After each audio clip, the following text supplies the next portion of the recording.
Okay, welcome to another Family Feuds video, and we got how many talking points, say? 4, 4? 5, 6, Four, 7, four. 8, 9. No, let's go for 4 talking points. And too much. Right, so the first talking point is to do with yesterday's game, and we're going to be talking about Frank Lampard's flexibility. Talk to me about Sarri, Zayn, and what Well, Frank Lampard can do the splits, and Sarri can't. That's not that flexibility. Come on.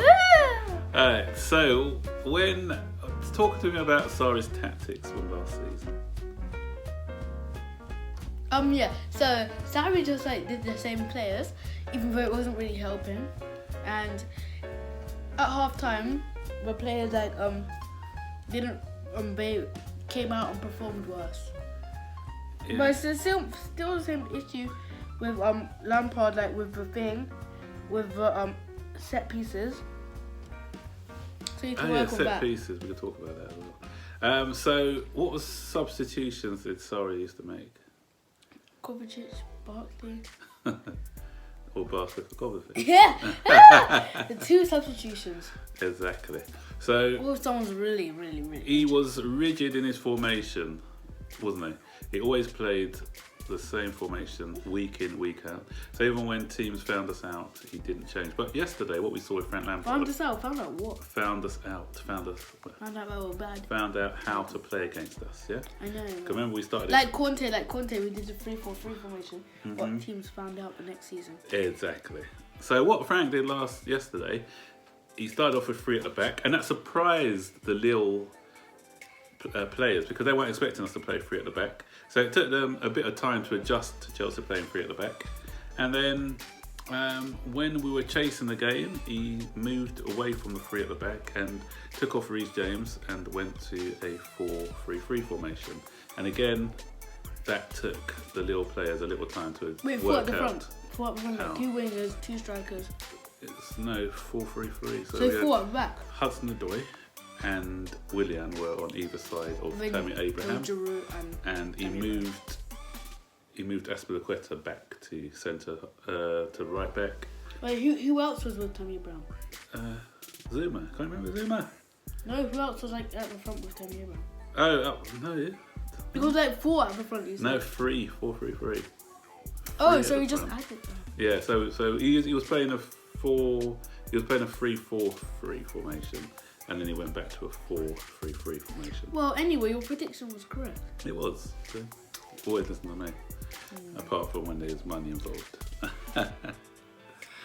Okay, so it was good to see Frank Lampard's flexibility. And already this season, he's shown a lot of flexibility.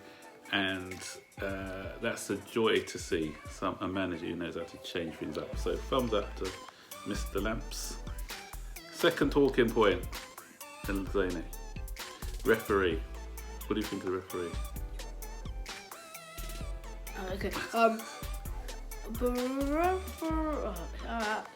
can't really follow him in the first half. Really? I actually don't really know. Yeah, he was. Listen, Tammy Abraham was a frustrated figure out there. He got fouled about 3 or 4 times, and the referee didn't blow. And our players just had to blow on one of their players, and then the referee gives a foul. And I tell you what's the worst thing happened. That's when you went upstairs, so you didn't really see the second half. But in the second half, here's a situation. One of their players got injured, so the referee blew the whistle. The guy wasn't even injured. We were on the attack. He was feigned injury. So he pretended to be injured. But what are you doing? Yeah. Are you doing subtitles? Yeah. So he pretended to be injured, and so what he did was the referee blew up. Willian went down injured. What did the referee do? Wait, was it a real injury? Yeah, it was a real injury because Willian had to go off. And what did the referee do? Nothing. He carried on playing. Was it a head injury? No, it wasn't a head injury. But the other guy's one wasn't a head injury neither. What I'm asking for is consistency. If we're going to stop the play when a Lille player's down, he's got to do the same when a Chelsea player's down. I don't think he supports Lille, but he just sometimes you got what you call home referees who get swayed by the home crowd and give all the decisions to the home team. So I think that's what happened in this situation. Right, so that's the second talking point. I'm always going to be taller than you, mate. No, like when I'm even leaning forward. Yeah, well, that's the way it is, son. You need to grow up. I am tall. Right, the third talking point, you mentioned something about, are we a better team without Hazard? Yeah, so like I think like gonna have Coutinho like next season. Coutinho? Where's Coutinho? No, hold on, excuse me. Next season I think we're gonna like do a Liverpool. Like it's gonna be tough between. Well, this time it's gonna be tough between us, Liverpool, and Man City because I think Lampard's just settling in. He's finding his feet. Not his feet, but his like hands to manage. So like, like his brain. Yeah, finding his brain, finding his wife. Finding his tactics. Yeah, I mean, like next season is gonna be a tough battle between us, Man City, and Liverpool. Because like I think we're gonna like have fill in the missing gaps next season.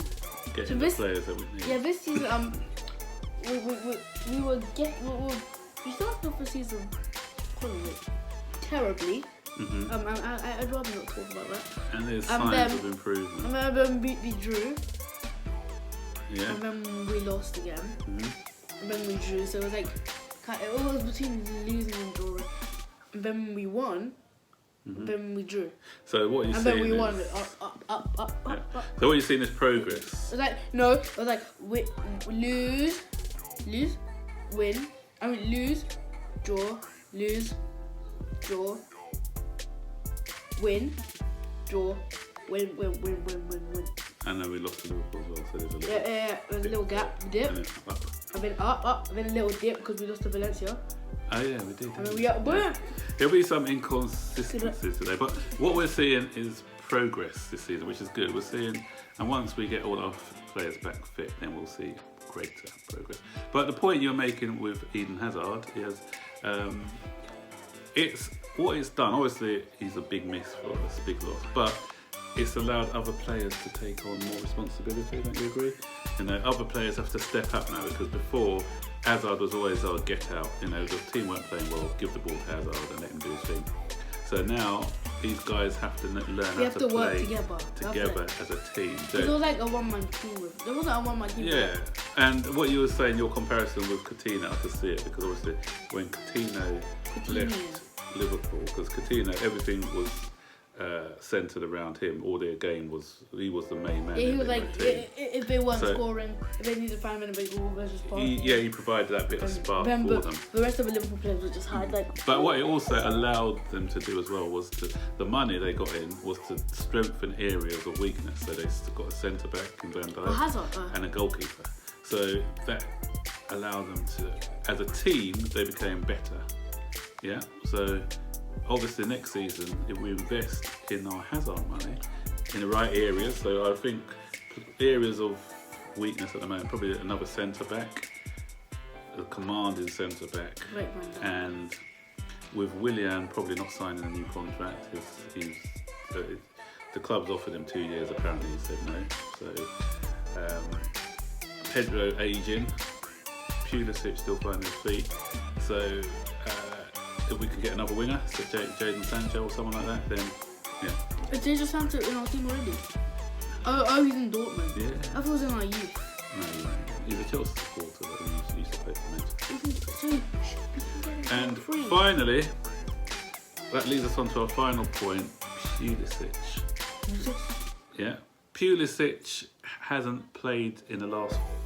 The last game he played was against Grimsby in the Cup. And he hasn't played since. And yesterday he wasn't even on the bench.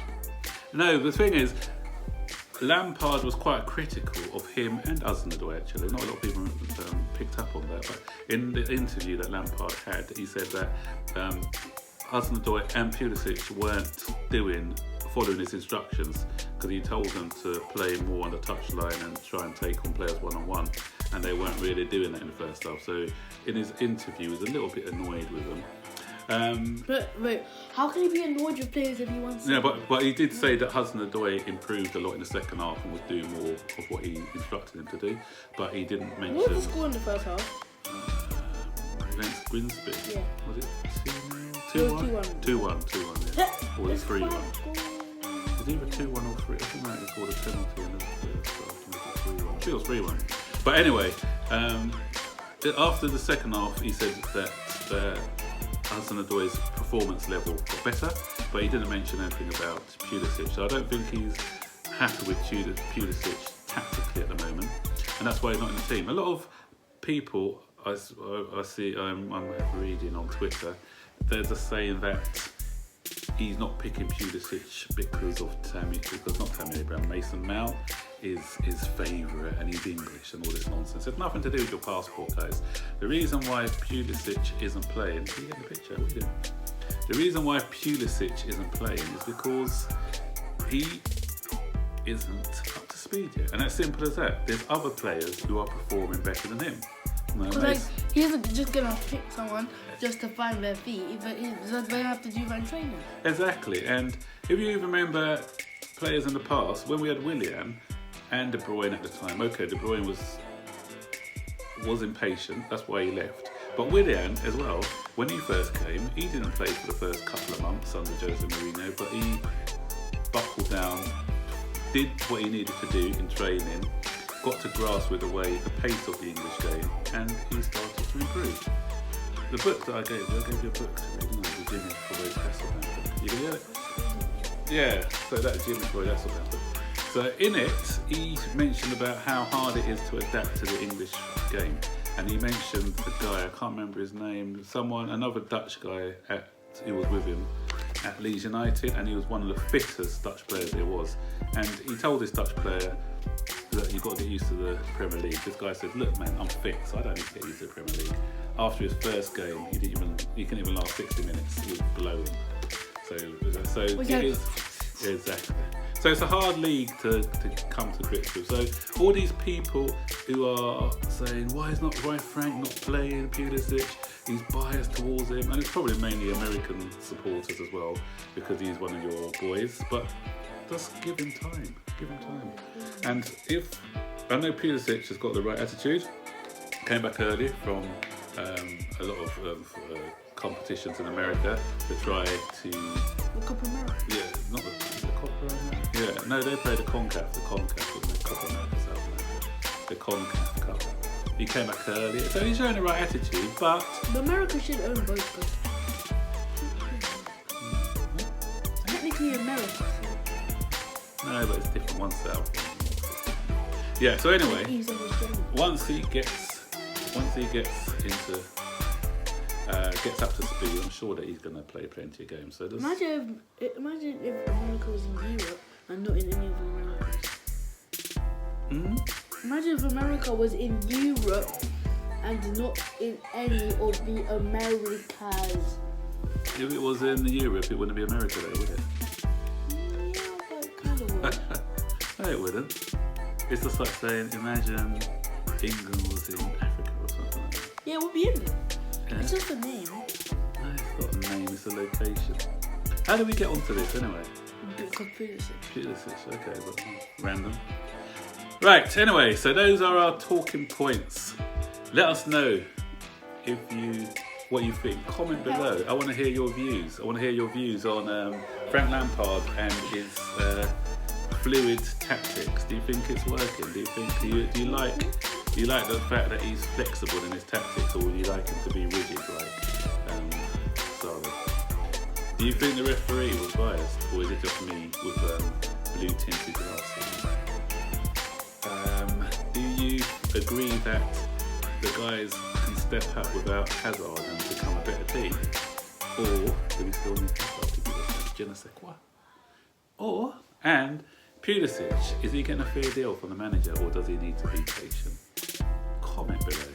So don't forget to like, subscribe, and turn on all post notifications so be notified whenever we make a video. If you don't know what the subscribe button looks like, it's a big red button with his face on it. Has it got my face on it? Yeah. Yeah, it's got both of our faces on it, isn't it? And Mummy's face. And it's something like... No, it's not got Mummy's face on it. What's it? Yeah, it has a little bit of mum's face. It was face. a little bit of my face. Right. A little bit of my Has it got Elijah's face on there? No, it doesn't. Yeah. And his team are playing today against some, I don't even know, some randoms. Who's it? Not interested. But yeah, I'm only interested in Tuesdays and Wednesdays, not really Thursdays. So don't think I'll be watching that. Yeah. Subscribe with subscribe button. It says subscribe on it, so it's really hard to miss. It doesn't say subscribe on it. Yes, it does. Yes, it does. When you hover over it, it says it. But it doesn't before you hover over it. Yes, it does. Alright, then you will see. Okay. Anyway, guys. And the bell, the notification bell just feels like a bell. And then you click it, you might misclick it. So for the way you know you click it is if it has those two lines on the side. Alright, okay. Yeah, I think we're going on a bit too much now. Anyway, take care, guys. And we will be back for a preview when who we got. See if you know your football. Who we got this Sunday? Oh, come on, Zane. I thought you knew Chelsea. When the Saints go. Why are you just making it obvious? When the Saints it's obviously Liverpool and Southampton. There you go. Okay, take care, guys. I'll see you next time. Bye.